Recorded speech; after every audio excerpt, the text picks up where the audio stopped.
Quddiem provi skjaċċanti, Joseph Muscat, Keith Schembri u Konrad Mizzi wieġbu mhux ħatja wara li waslu l-qorti fost iċ-ċabċib u l-lajat isteriku tal-Partitarji Laburisti. Dr. Muscat, rajtom il-provi fl-inkjesta? Rajtom il-provi, Dr. Muscat? Għadek tgħid il-ġurnal mitba?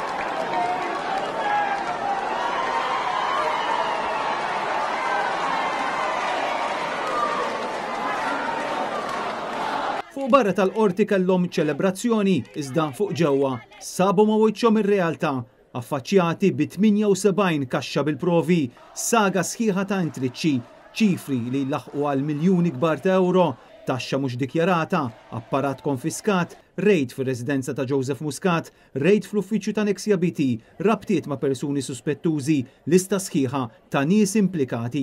Meta tlieta f'nofsinhar beda dan il-każ storiku quddiem il-Maġistrat Rachel Montebello, il-qorti konfermat l-ordni li jiġu friżati l-assi ta' Joseph Muscat u sħabu. Bil-qorti temmen li jeżistu raġunijiet raġonevoli biżżejjed biex l-assi tal-akkużati kollha jibqgħu friżati bl-ammonti li rriżultaw mill-inkjesta. Fl-awla 22 tensjoni ta' ħabsikina, speċjalment meta l-prosekutur Francesco Refalo beda jaqra 32 akkużi li nqraw braqqa kbira sabiex ikun assigurati li ma jkunx hemm żbalji. Fil-fatt kull akkuża kienet twila b'ħafna dettalji u għalhekk dan il-proċess ħafer aktar ħin milli mistenni. Joseph Muscat bħala Prim Ministru ta' Malta mill-2013 sal-2020 ġie akkużat li talab jew irċieva flus jew rigali li ma kellux qed jirċievi. Konrad Mizzi bħala ex-Ministru tas-Saħħa jinsab akkużati li talab jew irċieva rigali jew wieda għal vantaġġ tiegħu u li għalihom ma kellux jgħid.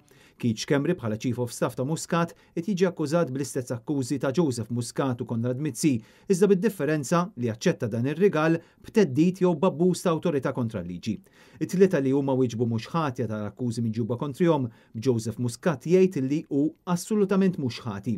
Min-naħa tagħhom Brian Tonna u Karl Cini qed jiġu akkużati wkoll li bħala diretturi jew rappreżentanti tal-kumpanija Nexia BT assistew lil Joseph Muscat biex jitlob jew jirċiev rigali li ma kellux dritt għalihom, kif ukoll li assistew lilu lil Mizzi u lil Schembri biex jaċċettaw wieda ta' xi vantaġġ mhux xieraq biex jeżerċitaw influenza fuq uffiċjal pubbliku jew membru parlamentari.